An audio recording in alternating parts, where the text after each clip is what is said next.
Hello दोस्तों, स्वागत है हमारे C2 चैनल में। तो जैसा कि आप लोगों का कमेंट आया था कि इकोनॉमिक्स का सेकंड पार्ट बनाइए, तो आप लोगों के लिए इकोनॉमिक्स का अगला पार्ट, हालांकि इससे पहले भी इकोनॉमिक्स का कितना वीडियो अपलोड हो चुका है, तो आप लोग वहां से जाकर देख सकते हैं। और ये वीडियो आप लोगों के तत्काल कमेंट पे बनाया गया। तो चलिए वीडियो में आगे बढ़ते। इसमें आपको 100 प्रश्न दिए जाएंगे, जिसमें पहला नंबर प्रश्न है 200 नंबर से शुरू है। देश का सबसे बड़ा बंदरगाह कौन सा है? गहरा बंदरगाह कौन सा, सॉरी, देश का सबसे गहरा बंदरगाह कौन सा है? आंसर होगा ऑप्शन घ, विशाखापट्टनम। अगर आपसे बड़ा बोले कि देश का सबसे बड़ा बंदरगाह कौन सा, तो वो होगा मुंबई। अगला प्रश्न है 201। मोबाइल फ़ोन का प्रयोग करने वाले लोगों की सर्वाधिक संख्या किस देश में है? इसका मतलब किस देश में सबसे ज़्यादा लोग मोबाइल फ़ोन का इस्तेमाल करते हैं? ऑप्शन क, चीन में। अगला प्रश्न है 202। विश्व में सेलफोन का सबसे बड़ा उत्पादक देश कौन सा है? सेल फोन का, मोबाइल फ़ोन का सबसे ज़्यादा उत्पादक देश कौन सा है? इसका आंसर होगा ऑप्शन ख, चीन, चाइना। अगला प्रश्न है भारत का पहला ग्लोबल टेलीकॉम सिटी कौन है? ग्लोबल टेलीकॉम सिटी, आंसर होगा ऑप्शन ग, बेंगलोर। अगला प्रश्न 204। भारत का प्रथम हाई स्पीड ग्रामीण ब्रॉडबैंड नेटवर्क किस राज्य के जिले में शुरू किया गया? ऑप्शन क, केरल में शुरू किया गया।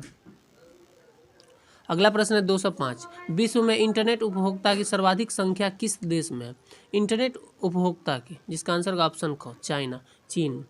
हालांकि चीन इलेक्ट्रॉनिक के मामला में बहुत आगे बढ़ रहा है, तो इसीलिए इसके देश में मोबाइल फ़ोन ज़्यादा लोग इस्तेमाल करते हैं, सेल फ़ोन का भी ज़्यादा इस्तेमाल देखा जाता है। साथ ही ये उत्पादन भी उसी हिसाब से करते हैं, इंटरनेट का उपयोग भी उसी हिसाब से करते हैं।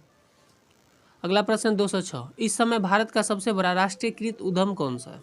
ऑप्शन क, भारतीय रेल। अगला प्रश्न है 207। भारतीय अंतर्देशीय नौवहन संस्थान कहाँ अवस्थित है? ऑप्शन क, पटना में स्थित है। अगला प्रश्न है 208। निम्नलिखित में से गंगा नदी के किस भाग को राष्ट्रीय जलमार्ग घोषित किया गया? ऑप्शन क, इलाहाबाद से हल्दिया तक। अगला प्रश्न है 209।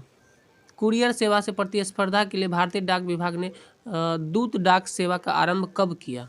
ऑप्शन ग, 1986 में किया। अगला प्रश्न है 210।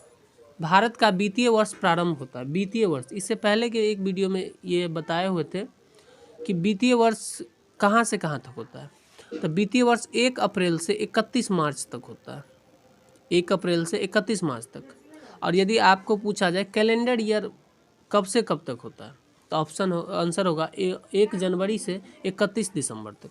तो आपको याद होना चाहिए। अगला प्रश्न है 211। निम्नलिखित प्रत्यक्ष करों में किस कर से सरकार को अधिकतम राजस्व की प्राप्ति होती है? कौन से कर में? ऑप्शन क, निगम कर में। अगला प्रश्न 212। भारत सरकार के बजट के कुल घाटे में किस घाटे का सबसे अधिक योगदान है? कौन सा घाटा सबसे ज़्यादा होता है? इसका आंसर होगा ऑप्शन क, राजकोषीय घाटा। अगला प्रश्न है 213।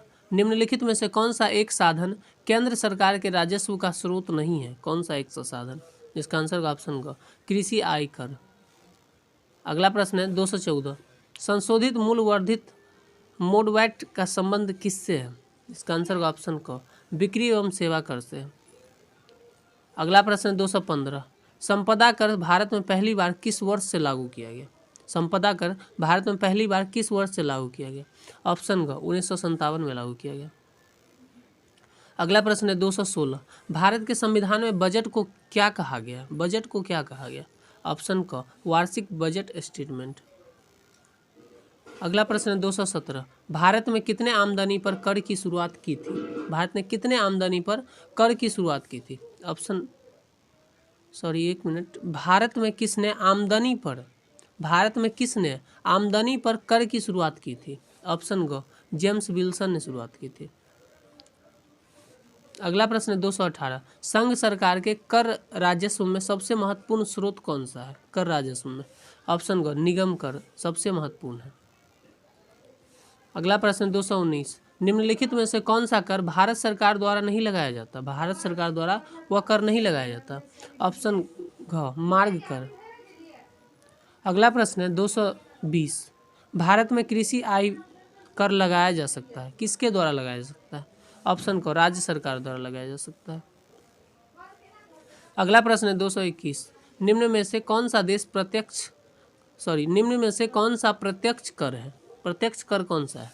ऑप्शन घ आयकर, इनकम टैक्स जो लगता है। अगला प्रश्न है 222, संघ सरकार द्वारा अर्जित कौन से राजस्व को राज्य सरकारों में वितरित नहीं किया जाता है? इसका आंसर होगा ऑप्शन ग सीमा शुल्क को राज्य सरकार में वितरित नहीं किया जा सकता है। अगला प्रश्न है 223, भारत में बिक्री एवं सेवा कर किस वर्ष आरंभ किया गया? बिक्री एवं सेवा कर, ऑप्शन घ 2017 में प्रारंभ किया गया। अगला प्रश्न है सैनवेट का संबंध किससे? सैनवेट का संबंध किससे है? ऑप्शन घ उत्पादन मूल्य से संबंधित है इसका। अगला प्रश्न है 225, घाटे की वित्तीय व्यवस्था का अर्थव्यवस्था पर क्या प्रभाव पड़ता है? घाटे की वित्तीय व्यवस्था का अर्थव्यवस्था पर क्या प्रभाव पड़ता है? ऑप्शन ग मुद्रा आपूर्ति में बढ़ोतरी होती है। अगला प्रश्न 226, नीति आयोग का गठन किस वर्ष किया गया? नीति आयोग का गठन किस वर्ष किया गया? ऑप्शन घ 2015 में किया गया। अगला प्रश्न है 227, भारत में योजना आयोग का गठन कब हुआ? योजना आयोग का गठन कब हुआ? ऑप्शन ग मार्च 1950 में योजना आयोग का गठन हुआ। अगला प्रश्न है 228, नीति आयोग का पदेन अध्यक्ष कौन होता है? नीति आयोग का पदेन अध्यक्ष कौन होता है? ऑप्शन क प्रधानमंत्री। अगला प्रश्न है निम्नलिखित में से किसे नवगठित नीति आयोग का प्रथम उपाध्यक्ष बनाया गया? किसे? ऑप्शन ग अरविंद पनगढ़िया को। 230, नीति आयोग का प्रथम मुख्य कार्यधिकारी सीईओ किसे नियुक्त किया गया? नीति आयोग का, ऑप्शन क सिंधु श्री खुल्लर को। 231, नीति आयोग के उपाध्यक्ष को भारत सरकार के सरकारी वरीयता क्रम में महत्व का दर्जा दिया गया है। किसके समान इसका दर्जा दिया गया? ऑप्शन क भारत सरकार के कैबिनेट मंत्री के समान इसका दर्जा दिया गया। अगला प्रश्न है 232, नीति आयोग की स्थापना की गई। नीति आयोग की स्थापना कब की गई? ऑप्शन मतलब किसके द्वारा पारित कर प्रस्ताव द्वारा किया गया? ऑप्शन ग संघीय मंत्री परिषद द्वारा एक विशेष प्रस्ताव पारित कर किया गया। अगला प्रश्न है 233, भारत का नीति आयोग कैसा है? इसका आंसर ऑप्शन ख सलाहकारी निकाय है। अगला प्रश्न है 234, राष्ट्रीय विकास परिषद का गठन किस वर्ष किया गया? राष्ट्रीय विकास परिषद का गठन किस वर्ष किया गया? ऑप्शन घ 1952 में किया गया। 235, राष्ट्रीय विकास परिषद का अध्यक्ष होता है। राष्ट्रीय विकास परिषद का अध्यक्ष कौन होता है? ऑप्शन को प्रधानमंत्री होता है। 236 नंबर, राष्ट्रीय विकास परिषद में शामिल नहीं होता है। क्या शामिल नहीं होता है? ऑप्शन ग नीति आयोग के सदस्य इसमें शामिल नहीं होते हैं। अगला प्रश्न है 237, वित्त आयोग के संबंध में सही कथन कौन सा? वित्त आयोग के संबंध में सही कथन कौन सा? जिसका आंसर होगा ऑप्शन घ इनमें से सभी, अर्थात यह एक संवैधानिक संस्था है। इसको याद करना जरूरी होता है। यह एक संवैधानिक संस्था है। इसका गठन संविधान के अनुच्छेद 280 के अंतर्गत किया जाता है, जो आपके एग्जाम में पूछ लिया जाता है अनुच्छेद के बारे में। अगला है 13वें वित्त आयोग के अध्यक्ष विजय कलंकर है, तो इसका आंसर होगा इनमें से सभी। अगला प्रश्न है अभी तक कुल कितने वित्त आयोग का गठन किया जा चुका है? अभी तक कुल कितने वित्त आयोग का गठन किया जा चुका है? इसका आंसर होगा ऑप्शन घ 14 वित्त आयोग का गठन किया जा चुका है। अगला प्रश्न है 239, वित्त आयोग का गठन किया जाता है कितने अवधि के लिए? वित्त आयोग का, ऑप्शन ख 5 वर्ष की अवधि के लिए वित्त आयोग का गठन किया जाता है। अगला प्रश्न है 240, 14वें वित्त आयोग के अध्यक्ष कौन है? 14वें वित्त आयोग के अध्यक्ष कौन है? ऑप्शन घ वाई.डी. रेड्डी है। अगला प्रश्न है 241, वित्त आयोग क्या है या इसका निर्णय किसके द्वारा होता है? ऑप्शन घ संसाधनों के केंद्र तथा राज्यों के बीच बंटवारे पर निर्णय लेता है वित्त आयोग। अगला प्रश्न है 242, नीति आयोग के विषय में निम्नलिखित में से कौन सा एक सही नहीं है? नीति आयोग के विषय में कौन सा सही नहीं है? जिसका आंसर ऑप्शन घ इसमें से एक पूर्णकालिक अध्यक्ष होता है। ये ऑप्शन सही नहीं है, बाकी सब सही है। अगला प्रश्न है 243, अंतर्राष्ट्रीय व्यापार का प्रमुख प्रहरी कौन है? जिसका आंसर ऑप्शन ग WTA वर्ल्ड ट्रेड ऑर्गेनाइजेशन। अगला प्रश्न है 244। हाल ही के वर्षों में भारत के आयात के सबसे बड़े मद कौन सा है? इसका आंसर होगा ऑप्शन ख, पूंजीगत वस्तु एवं पेट्रोलियम पदार्थ। अगला प्रश्न है 245। सूचना प्रौद्योगिकी क्षेत्र की विश्व की 100 कंपनियों में भारत की एकमात्र कंपनी कौन सी है? ऑप्शन ख, विप्रो। अगला प्रश्न है 246। कौन सा संगठन विदेश व्यापार का समर्थन करता है? कौन सा संगठन? ऑप्शन क, ECGC। अगला प्रश्न है 247। भारतीय विदेश व्यापार संस्थान कहाँ स्थित है? ऑप्शन क, नई दिल्ली में स्थित है। अगला प्रश्न है 248। विश्व व्यापार संगठन WTO किस वर्ष में कार्यान्वित हुआ? जिसका आंसर होगा ऑप्शन क, 1995 ईस्वी में। अगला प्रश्न है 249। विश्व व्यापार संगठन WTO जिसका अंग है वह क्या है? जिसका आंसर होगा ऑप्शन ख, गेट सदस्यों द्वारा स्थापित एक अंतर्राष्ट्रीय व्यापार संगठन जिसमें व्यापार से संबंधित फैसले लिए जाते हैं। अगला प्रश्न है 250। किस वर्ष में विदेशी विनिमय प्रबंध अधिनियम प्रभावी हुआ? किस वर्ष में? ऑप्शन क, 2003 में प्रभावी हुआ। अगला प्रश्न है 251। भारत में फेरा का स्थान लिया किसने लिया? जिसका आंसर होगा ऑप्शन क, फेमा ने लिया। अगला प्रश्न है 252। अंतर्राष्ट्रीय बाजार में किस चीज़ की आपूर्ति में भारत का एकाधिकार है? अंतर्राष्ट्रीय बाजार में? ऑप्शन ख, अभ्रक का एकाधिकार प्राप्त है। अगला प्रश्न है 253। चलैया समिति किस क्षेत्र के 5 जांच हेतु गठित की गई थी? जिसका आंसर होगा ऑप्शन ग, उपयुक्त दोनों अर्थात प्रत्यक्ष कर और अप्रत्यक्ष कर दोनों के लिए। अगला प्रश्न है चलैया समिति का संबंध किससे है? जिसका आंसर होगा ऑप्शन क, प्रत्यक्ष एवं अप्रत्यक्ष कर प्रणाली में सुधार के लिए। अगला प्रश्न है 255। अर्थशास्त्र का नोबेल पुरस्कार किसने स्थापित किया? अर्थशास्त्र का नोबेल पुरस्कार किसने स्थापित किया था? इसका आंसर होगा ऑप्शन ख, स्वीडन का सेंट्रल बैंक। अगला प्रश्न है एगमार्क है, एगमार्क क्या है? जिसका आंसर होगा ऑप्शन घ, पदार्थों की गुणवत्ता के लिए एक मोहर है एगमार्क। अगला प्रश्न है 257। कार्ल मार्क्स निम्नलिखित में से किस देश के थे? कार्ल मार्क्स किस देश के थे? ऑप्शन क, जर्मनी के थे। अगला प्रश्न है 258। मेक इन इंडिया कार्यक्रम का लोगो क्या है? मेक इन इंडिया कार्यक्रम का लोगो क्या है? ऑप्शन क, शेर का उसमें लोगो लगा हुआ। अगला प्रश्न है किसने कहा कि अल्प विकसित अर्थव्यवस्था का सबसे अधिक व्यावहारिक सूचक प्रति व्यक्ति निम्न वास्तविक आय है? इसका आंसर होगा ऑप्शन ग, कुरिहारा ने ये कहा था। अगला प्रश्न है 260। भारत एक खाली स्थान राष्ट्र है, कैसा राष्ट्र है? जिसका आंसर होगा ऑप्शन ख, अर्ध विकसित राष्ट्र है, जिसको हम विकासशील राष्ट्र भी बोल सकते हैं। अगला प्रश्न है 261। एक देश इसलिए गरीब है क्योंकि वह गरीब है। एक देश इसलिए गरीब है क्योंकि वह गरीब है, यह कथन किस अर्थशास्त्री का है? जिसका आंसर होगा ऑप्शन क, क्रोनक्स का है। अगला प्रश्न है 262। राष्ट्रीय आय में खाली स्थान वृद्धि देश और देशवासियों के लिए हितकर है, किसमें वृद्धि? जिसका आंसर होगा ऑप्शन ख, वास्तविक आय में वृद्धि। अगला प्रश्न है 263। भारत में राष्ट्रीय आय के वितरण में खाली स्थान है, राष्ट्रीय आय के वितरण में क्या है? जिसका आंसर होगा ऑप्शन क, समानता है, असमानता है राष्ट्रीय आय के वितरण में, असंतोष है ये भी बोल सकते हैं। अगला प्रश्न है 264। भारत में गांवों में आय की अपेक्षा धन का केंद्रीकरण अधिक है, जिसका आंसर होगा ऑप्शन क, सहमत है इससे। अगला प्रश्न है 265। किसी देश की जनसंख्या उसके आर्थिक विकास का क्या है? आर्थिक विकास का ऑप्शन ग, साध्य और साधन दोनों है, जिसका आंसर ऑप्शन ग होगा। अगला प्रश्न है 266।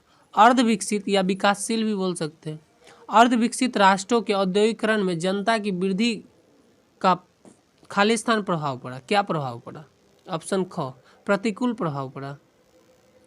अगला प्रश्न है 267। जनसंख्या वृद्धि विकसित देशों के लिए खाली स्थान है। जनसंख्या वृद्धि विकसित देशों के लिए एक वरदान है, क्योंकि जहाँ पे विकसित है वहाँ पे जनसंख्या वृद्धि कोई प्रॉब्लम नहीं है। 268 भारत में जनसंख्या की वार्षिक वृद्धि दर क्या है? ऑप्शन घ 2.5% वार्षिक वृद्धि दर है। अगला प्रश्न है 269 भारत में जन्म दर और मृत्यु दर को बढ़ाने में एक प्रबल कारण क्या है? ऑप्शन ख निर्धनता, जिसका गरीबी मतलब होता है। 270 भारत में जनसंख्या विस्फोट की स्थिति है क्योंकि यहाँ जन्म दर की ऊंची तथा मृत्यु दर कम है। जन्म दर ऊंचा है और मृत्यु दर कम है। अगला प्रश्न 271 जनसंख्या की दृष्टि से भारत का विश्व में क्या स्थान है? जनसंख्या की दृष्टि से ऑप्शन का दूसरा स्थान है, हालांकि पहला स्थान चाइना का है। अगला प्रश्न है 272 भारत में खाली स्थान प्रतिशत लोग कृषि पर निर्भर है। कितना प्रतिशत लोग? ऑप्शन ख 70% लोग कृषि पर निर्भर है। अगला प्रश्न है 273 भारतीय कृषि जोत का आकार काफी क्या है? काफी छोटा भारतीय कृषि का। अगला प्रश्न है 274 इनमें से भारतीय कृषि के पिछड़ेपन का प्रमुख कारण क्या है? ऑप्शन ग किसानों की ऋणग्रस्तता, अर्थात किसानों जितना इतना ज़्यादा कर्ज ले लिए वही। अगला प्रश्न है 275 आयोजन काल में कृषि क्षेत्र में हुई प्रगति की विशेषता क्या है? ऑप्शन को धीमा और असंतोषजनक के कारण।